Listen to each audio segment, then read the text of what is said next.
first one, we just do a direct application of the formula for average velocity, and I will not even use SymPy in this example because it's not necessary. All I have to do is find out the delta x, which is final displacement minus initial displacement, divided by delta t, which is final time minus initial time. And if I go ahead and run that, it'll tell me what I could have figured out in my head, which is that the average velocity is 5 meters per second. Okay. On to the second problem, which is very similar. We will look at the final displacement, which is 0, minus the initial displacement, which is 10, divided by the time change, which is 9. And we can tell that this should result in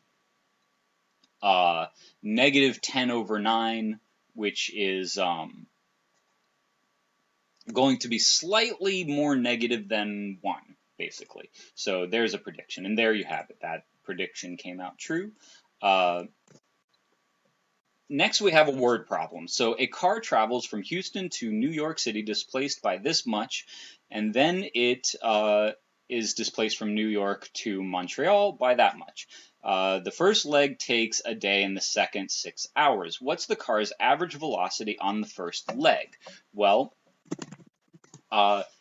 we don't need to figure out what delta x is by thinking about initial and final displacement. We're really told that delta x is equal to this, right? That's the change in displacement right there.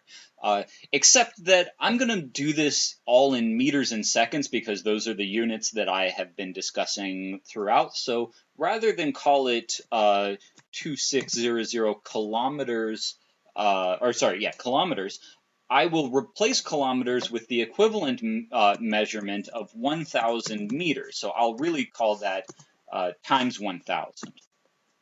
Next, I will figure out the time change, which was 24 hours. But again, I don't want to say hours. I want to replace hours with something equivalent to seconds. And I may not be able to do that directly, but I can replace it with something equivalent in minutes. Namely, each hour is 60 minutes.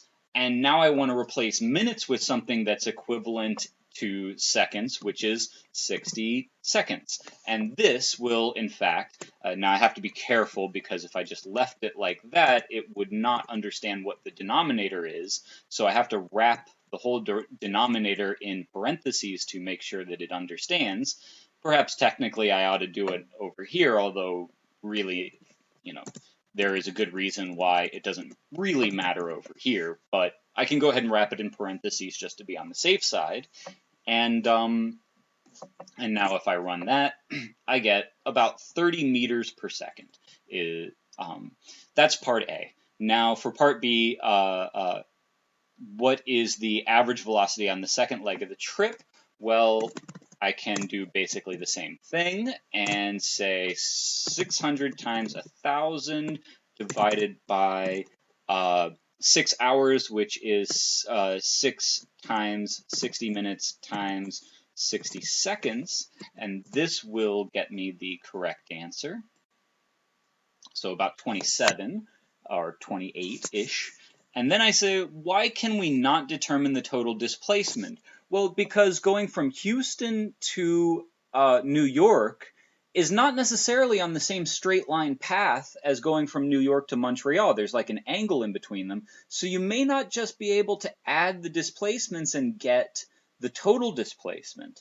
But what we can get is the total distance, and that's the next question that we can actually compute. So the total distance is going to be 2600 plus 600. We could do that in our heads, but I'll go ahead and just write it out like that. Times 1,000 to do the unit change, and then put the time together. So that's 24 hours plus 6 hours times each hour is 60 minutes, right? And that's minutes are 60 seconds. So now I can run this code and get the answer. It's 29, which makes some sense. It's in between the two previous answers. And, oh, sorry, that actually, the numerator here was the answer to the total distance, and this is the average speed. Now to do the final problem, a runner travels from A to B with a rate of 7 meters per second for 10 minutes. She then runs back with a rate of 5 meters per second. So how far is A from B? Well, part of what I'm getting at with this problem is that you might have seen this equation in high school, distance equals rate times time. And this is really kind of the distance version of what we've been saying. It's a little bit rearranged, but you know, if you divided the time to the other side, this would be distance over time equals rate, that's the same thing. Basically, it's the distance version of delta V over delta T, or sorry, delta X over delta T, right? So that is equal to the velocity, right? So so these are basically saying the same thing. And since displacement and distance are really the same thing as long as you're working only in one direction, then we could really use either of these. And the main point that I want to get at with all of this is that so far I have been telling you delta x and delta t, asking you to compute v. But really I could give you any two of these three quantities and you should be able to solve for the remaining quantity. So here I have given you rate and time and asked you for distance or displacement, but all you have to do to get it is to compute rate times time. So if I print the rate, which is 7 meters per second, times the time, which is 10 minutes, which is 10 times 60 seconds, then the total displacement or distance in the first leg of the trip is 4,200 meters. Now, in part B, how long did the return trip take? Well, that's basically solving for t in this equation. So if I say that d over r equals t, that's just dividing r to the other side, then I have to compute d over r to answer this question. Well, d, we know from the previous problem, is 7 times 10 times 60. And dividing by the rate, which we know to be 5 in this problem, gets us the correct answer. What was her average velocity over the run? That's a trick question. She started at A, she ended at A over the whole trip, so she had a displacement of 0. So in fact, the average velocity is 0 because the numerator is 0.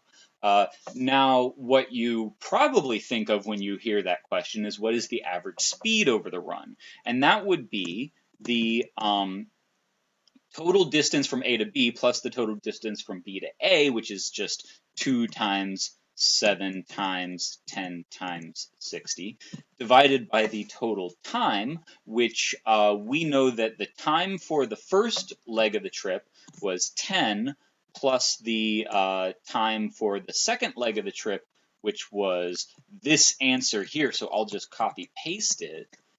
So if I add, although that's in seconds, I think. So yeah, we should, is it in seconds? Yes, I think it is in seconds. So we should convert this to seconds first. 10 times, right, 10 minutes times 60 seconds plus this value expressed in seconds. So this gets me the total amount of seconds. And now I have all of the problems solved.